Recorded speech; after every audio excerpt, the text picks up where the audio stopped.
and on a day when he hopes to push Palace closer to the First Division. In fact, Ken is due to get married on June the 2nd, and although he'll be with the England team for the home internationals, he'll drop out of the tour of Bulgaria, Sweden and Austria. He takes his place now in this Crystal Palace side that is without midfield man Steve Pember, who's suspended. Terry Fenwick now takes the number 4 shirt. Otherwise, it's the side we saw beat Notts County last week, with former Southampton man Tony Seeley, the substitute. A couple of former Palace men in Orient's team today. John Jackson, the goalkeeper, well, he's a special one. He played some 400 games in all for Palace before joining Orient, while Alan Whittle scored a number of important goals during his 4 years at Selhurst Park, including one in the 6th round of the FA Cup at Sunderland, which took Palace into the semi-finals. This then is the Orient lineup. Ian Moores, their leading goal scorer with 11, has recovered from a stomach upset and plays.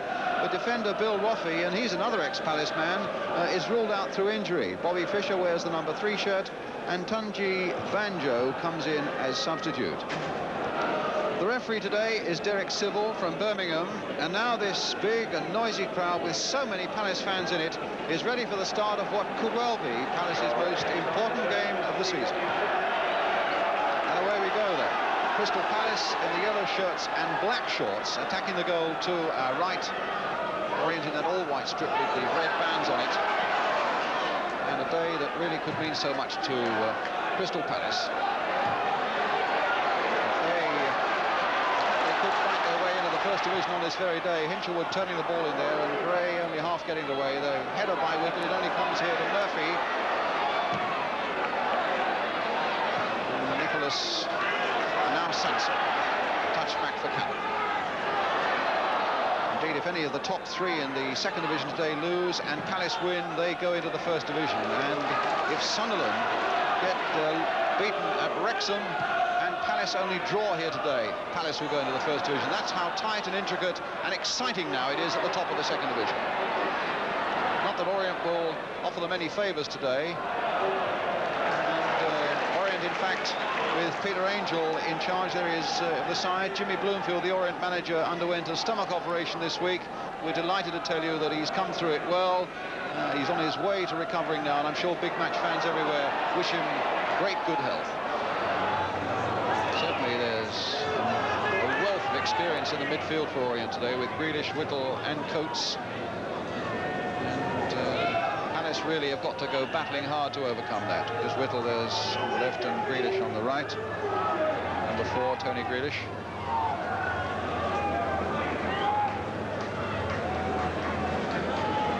It's Paul Wendt now with the kick for Orient.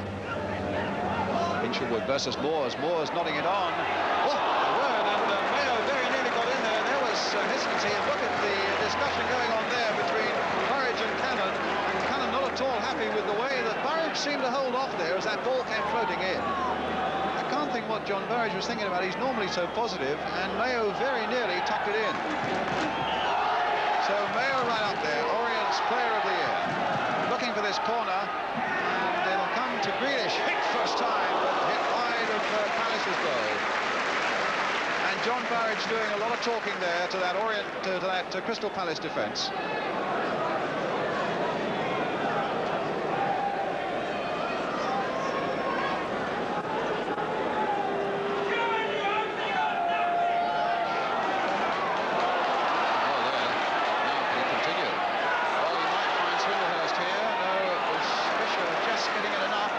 Is coming in as well. He's done well here for Palace, and he might again. Swindlehurst trying to chest it down, and they wouldn't allow that amount of time. But Palace are still in here. Murphy this time. Hinchelwood nicked in there towards Walsh, trying to turn them all. Get a shot in. Jackson's half put it away, and Hilaire couldn't quite get back there in time. It looked as though Walsh had no chance of getting an effective shot in there, but my word, he did. And John Jackson couldn't hold it, but he got there nonetheless before Hilaire could get in. Murphy. Free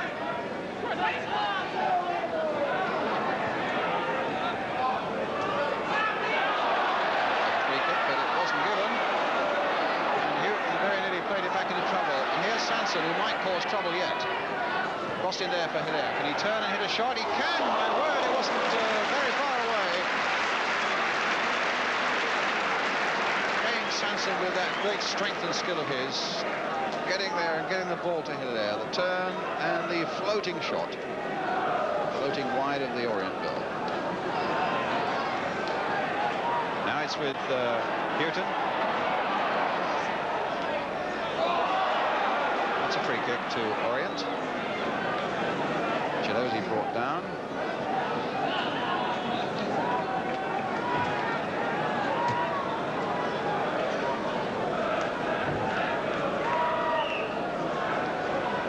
Grealish. Gilbert away.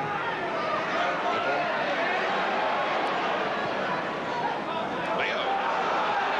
Hit well and saved well. Well, Mayo caught that one okay, and he sprang superbly to his right. Did courage to gather up the ball. Murphy doing well there, but it'll fall for Fisher nonetheless.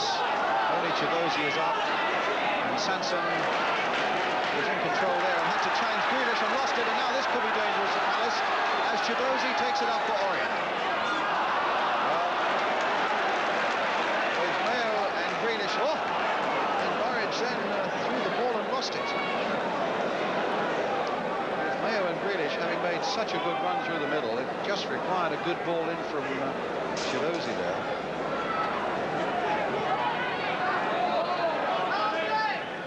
Gilbert. Again towards Walsh. Hurst. Denied right at the last there by Gray. Hilaire's not going to be denied. Well, he had to be in the end by that challenge by Whittle. It'll be a free kick. Palace complaining that was a deliberate trick by Alan Whittle, but Derek Civil, the referee, decided otherwise.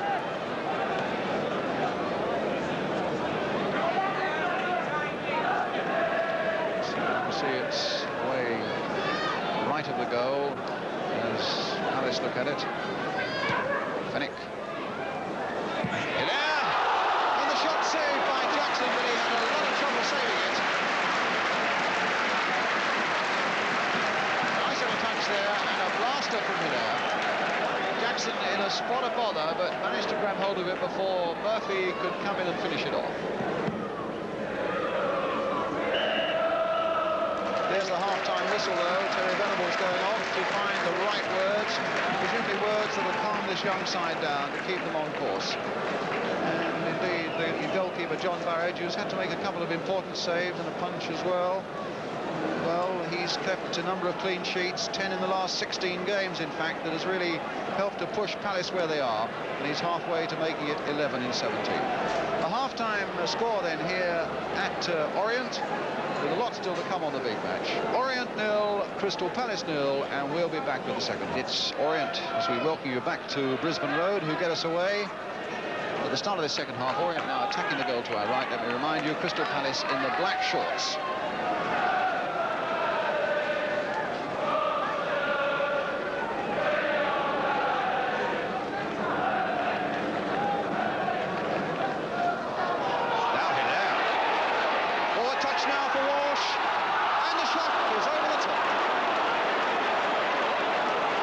The best chance of the match. It fell to young Ian Walsh. Tough for him because he was put through beautifully by Vince Hilaire. A lovely silky run again by Hilaire. The little touch that suddenly put Walsh clear. And a poor finish. Well, the Palace fans have been a bit quiet at the start of the second half, and somebody has roused them now because the team, I think, needs them to get right behind them now. Still 0-0 though, and here's Peter Nicholas. Jerry Murphy. Vince Hilaire, twisting and turning, looking for a yard. Ball doing some awful bobbles there as he looked for a shooting place. Hinchelwood getting it back again unexpectedly. Shot. Nothing coming out of it except a goal kick for Orient. Somebody has really got that Crystal Palace crowd going again.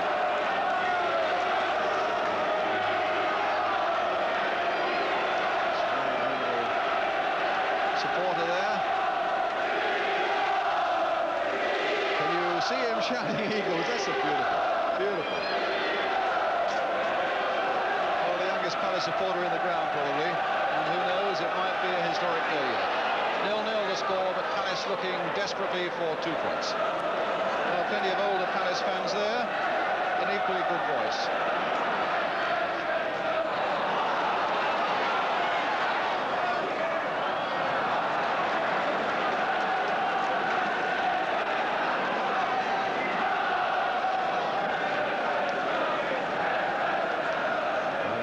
Read, the last words were "come on," but I'm not sure what went on before it. But I doubt whether the players could have heard it either in this noise at the moment. Chiedozie. A handball by Grealish, fortunately for Palace.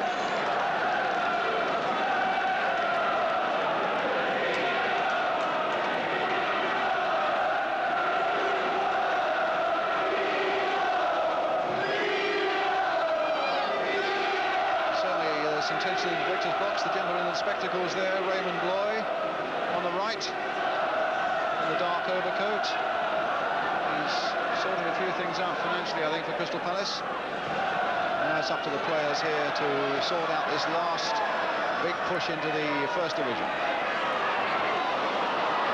This one, Palace apparently have cleared their big debt.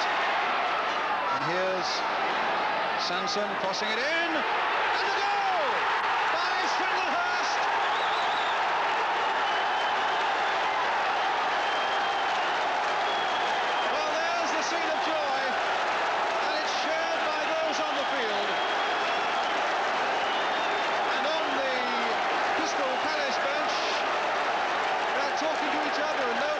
But the message is clear that Palace are in the lead. A beautiful jump by David Swindlehurst, and the ball nestling behind John Jackson into the Orient net. Orient 0, Crystal Palace 1, and Hinchelwood laying it back to Burridge.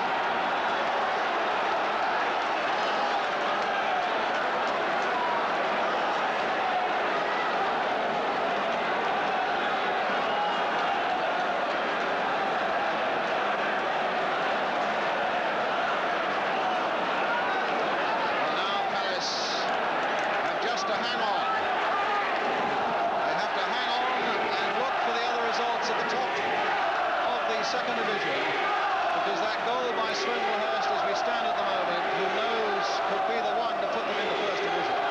Still remember, with a home game to come next Friday against Burnley. But my word, what celebrations if the job can be done here today. Ball seemed to be out of play, but the linesman has kept his flag down, and John Jackson has gathered. Talking about, they were on the staff together at Selhurst Park, Swindlehurst and Jackson, incidentally, and Swindlehurst, of course, has now beaten his old teammate. But here come Orient again. Cannon has stopped them. Hilaire coming back. Fennick. Sanson. Cannon on his way. Finding Murphy. Played in again towards Walsh, and Swindlehurst trying to turn again. Here's Walsh. There's the shot, and it's saved by this time. Jackson has got to it before Cannon could get in. Swindlehurst tried to turn again, and it fell for Walsh. And Jackson was equal to it. So Palace have 25 minutes now to hold to this one-goal lead. Mayo. Sanson getting in there again. Of losing it to Chiedozie, and Gilbert, well, that was a bit of skill for you and a bit of nerve, and he got away with it beautifully. Now Murphy. Look at the space there, and look at the men prepared to fill it. Nicholas. Hilaire outside him. Nicholas getting in a shot, hitting the outside of the post, and going behind for the goal kick. Peter Nicholas took the responsibility on himself, even though Hilaire was free outside him. And you can see again just how close he was. Mayo. just nicking off the left boot. Oh, and a bit of pushing and shoving there between Mayo and Hinshelwood. Ball went up again, number 6. The threat is still on for Palace because that's where they've looked most vulnerable from time to time when those big men have come in there. That's a good corner as well. They're all in there, headed away by Sanson off the line. And it's not away yet. Mayo trying to turn. Orient looking for a penalty, but they're not getting one, but they've got a corner. But it looked for a moment as though Orient had got their equaliser, but it was Kenny Sanson who headed it off the line. And there it comes. Good long one again. Moores with a header, but downwards this time, behind for the goal kick.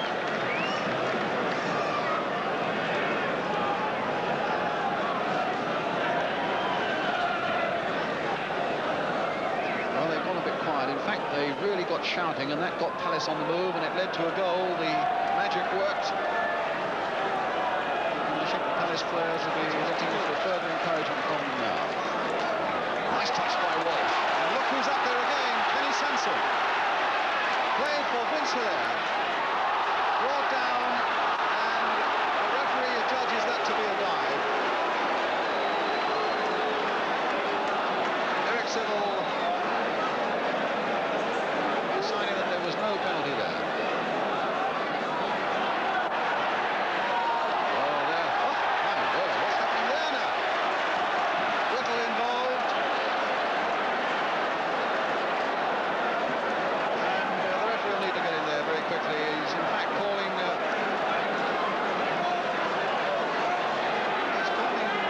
Peter Nicholas to him.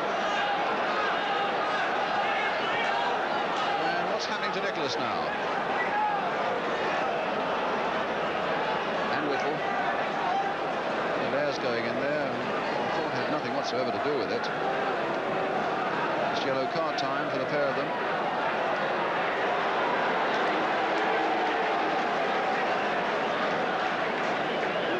Crazy incident that was, as Whittle and Nicholas tangled and finished on the floor.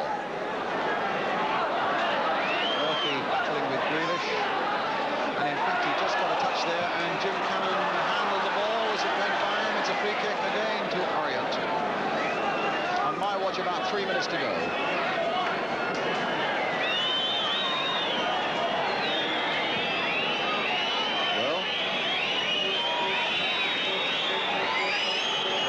Suffering these last few moments because a win could well put them in the First Division if they can hold on to this slender one-goal lead. But here's Went offering another threat with that high cross in there. It's right in there, and young Ian Walsh with great coolness not only fired it down, and then before he volleyed it away, fired it down. But Orient still causing a few ripples of worry in this Palace side. Coming forward again with Coates. Pretty lower this time, nevertheless.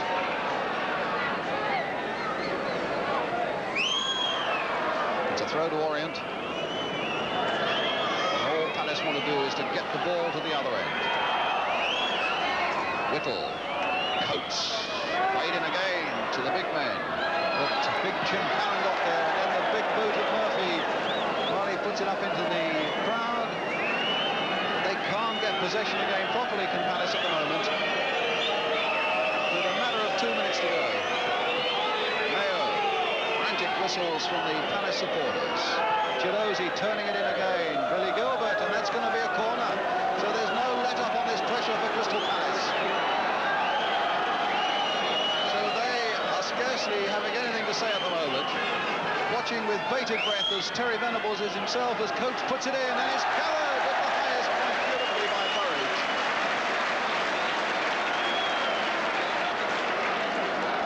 So you have to say Palace are almost there, looking around to make sure there's no mistake, no Orient player lurking behind him.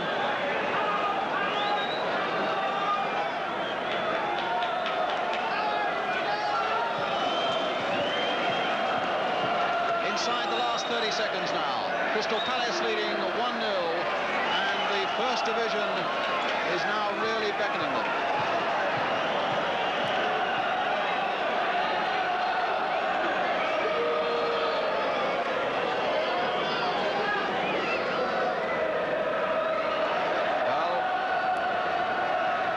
seconds.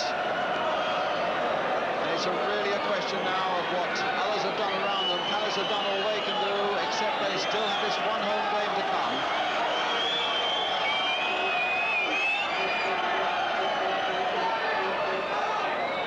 What they don't know is that we've heard that Sunderland have won 2-1. So at least it means that Palace have to do something in that home game on Friday night. And they've done a great job for their prospects here against Orient today, leading 1-0 as we're in time, added on 4 injuries.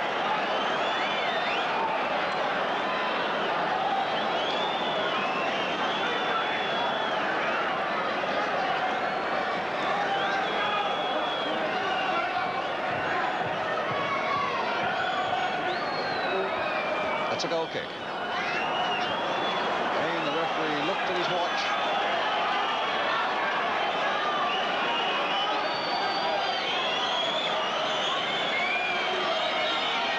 He's checked already with both his linesmen. That's the final whistle. Terry Venables goes away, not knowing yet whether this victory means First Division or not, depending on the other results. John Burridge has kept another clean sheet, and they are reacting as though the First Division is already a part of their life, but they might have to wait, and so might the fans. But it's David Swindlehurst's goal that has given Crystal Palace a tremendous boost and a great chance now of getting back into the First Division. Speaker saying good luck to Palace next week when they play Burnley on Friday night at Selhurst Park. What an occasion that's going to be, and I think they'll be there. They'll certainly be there. And a final scoreline then here at Orient, which is Orient 0, Crystal Palace. So, with a chilling simplicity, Palace now need 1 point from their final match against Burnley at Selhurst Park on Friday night to win promotion, and 2 points to go up as champions. So 3 of Palace's heroes here, Jim Cannon, Dave Swindlehurst and Ken Sansom. What was the form, Jim, when you came off the field? Because I think everybody had thought at 1-0, it could well be that you were in the First Division already, you were leading the side there. Now, what happened then? Well, I mean, as we were walking off the park, I heard the guy on the trinoid sort of telling it's not over yet. No, as well, so I thought we were up. Why did you think you were up? And you'd heard the crowd, had you? What? Well, after it was about 20 minutes into the second half, they started cheering, and I thought we hadn't done anything, so there must have been something in it, so I thought that was a goal for somebody. Yeah. Is this what you all felt? I mean, it went yeah, well, that gave us a lift. That gave us a big lift. And I thought the lads picked up in that sort of 10-15 minute period. We got our goal. Yeah, scored, just after I thought, so. But then again, the crowd seemed to die again, so they must have got the whisper from Wrexham. And the goal that you got was a priceless one, or could well turn out to be a priceless one. Yeah, John Jackson was looking at my eyes. That's a mistake. Because you, of course, were together at Selhurst Park, were you? Yeah, I played with John for a couple of seasons. Yeah. How do you feel now about Friday night against Burnley, where you need 1 point to go up and 2 to become champions? I think we go for the 2 points. All the lads want the championship, want to get a medal. And I think we go for the 2 points, and we just miss out. We get a point to promotion, so I think we're all confident. You're confident again? Oh, yeah, I'm confident. Yeah, very confident. Yeah. Well, I mean, we've been doing well at home recently, so 2 points. We know that 2 points will make us champions, and the club haven't won anything. I don't think they've won a championship, have they, before? No, we've always been second best. Yeah. And we've been very nice to go up as champions this time. And we know that the crowd are going to be behind us this time. Be nice for the fans. They're going to be right behind us. Just up the camera. 45,000. Yeah, 45,000. Yeah, that's going to be interesting. Yeah, 25,000 more than usual. Yeah, that's a 25 that can't turn up for the other 42 games. They just couldn't make it. but tell me, yeah, exactly. Tell me how you feel though about your nerves on that night. I mean, you've shown for a young side, it's amazing. You've been very relaxed all the way through it, and it really even showed today. I mean, do you sense that it's going to catch up on you, Ken? No, I think Terry helps out in that sense. He knows that we can play, and he just tells us to go out and play. I think that helps all the lads. They're just going to do what they want to do. There's no pressure put on you. I mean, managers put pressure on players, but he just tells you to go out and enjoy yourself, play a natural game, and we've sort of shown it through the season, so we won't change on Friday. His philosophy is just to, go out and play. If you want it bad enough, you go out and get it. I mean, if you don't want it, then you're not going to get it. It's as simple as that. I think it wouldn't be fair to finish without saying congratulations to Ken. I mean, I'm no doubt all the Palace players are delighted, are they, Jim, that he's got... Never stops talking. He's got the England call. He just keeps smiling all the time. Look at his teeth, yeah. It's bright. Blinding us with his teeth, isn't it? But you were saying he'll be a millionaire by the time he's 22. Why Yeah, as long as you don't forget me. Well, I mean, he's got so much going for him, eh? Best left back in the country. Can't be any fairer than that, can it? That's all I need, yeah. Can I have a couple of tickets for Friday night? That's right. But it's going to be a great summer for you. I mean, it must have thrilled you to get the England call from Ron Oh, Greenwood. yeah, it was magic, you know, really tremendous. Like, because we was going on tour to America, you know, I'd already had my visa and my passport all sorted out, right? So I thought, oh, I won't get the call up, you know. And Terry told me Thursday night, we had a dance, like, end of the season dance, and he told me. I was well pleased, straight on the phone with me mum. He was dancing at the time. Dancing at the time, yeah. I started kicking someone when he told me. But, I mean, that's not the only thing that's going to happen this summer. You don't go on the close season tour, do you, to Bulgaria, Sweden, Austria? Yeah, I'm going. Are you going now? Yeah, I've sorted out your girlfriend and that, and I'm going to get married on the 2nd of June. I'm going to travel out on the Monday, on the 4th. And I'm going to join them out there, yeah. So that's a complete change of plans and a bit of news there. Yeah, well, Terry told me, he said he was going to talk to Ron Greenwood on the phone. You know, and... Take the wife, aren't you, Ken? The wife ain't going to come. Like, and he told, you know, I thought Ron would be a bit upset, like, so I thought I must, you know, it's my only chance, and I think I've got to take a chance, so she understands, so I'm away. What did she say when you told her that you wouldn't be going on honeymoon, you'd be going to play football instead? Oh, she was all right. She took it well, you know, like, I'll only be away for 9-10 days, and I'm going to book that honeymoon when I come back, so she's well pleased. Good. Well, let's hope it's a happy marriage and a very happy night for you too on Friday night, fellas. Thank you very much indeed. Thank you, Bruce. Thank you.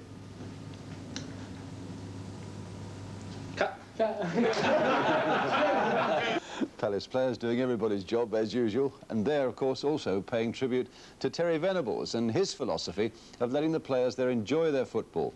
And it's certainly brought good results. But Terry's got another fan. It's the Crystal Palace chairman, Raymond Bloy. A lot of the credit must go to Terry Venables. I'm sure you'd be the first. All the credit to Terry, yes. Do you think he's going to be difficult for you to hold on to now? Well, we don't mind releasing him to England, but we wouldn't want to release him to anybody else. Is there some thought maybe of making it impossible for him to get away from Crystal Palace with a better contract even than he's got now? Well, I've always thought that these top managers will eventually take their place in the boardrooms of football. And a position that would suit him, when the time is right, would be managing director of one of our best clubs, say Crystal Palace. Mm. It's a very young side you've got at Selhurst Park now. If they get that point that you obviously really will them to get on Friday night, do you think they'll make an impact in the First Division, Mr. Bloy? I think they will, and I think Terry probably will just strengthen the team a little bit.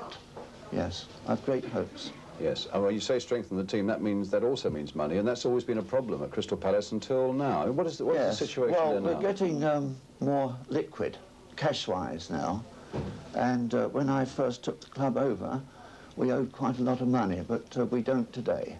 I mean, it was an enormous amount of money. Enormous, well over £1 million. We don't owe anything like that, and today we've got all our debts cleared. Mm. All the debts are cleared now? Most of them, except a little overdraft we've got, yes. Really? Mm. And obviously if you go into the First Division, that means a profit then, doesn't it? Oh, it should do, yes. Very substantial profit from the First Division.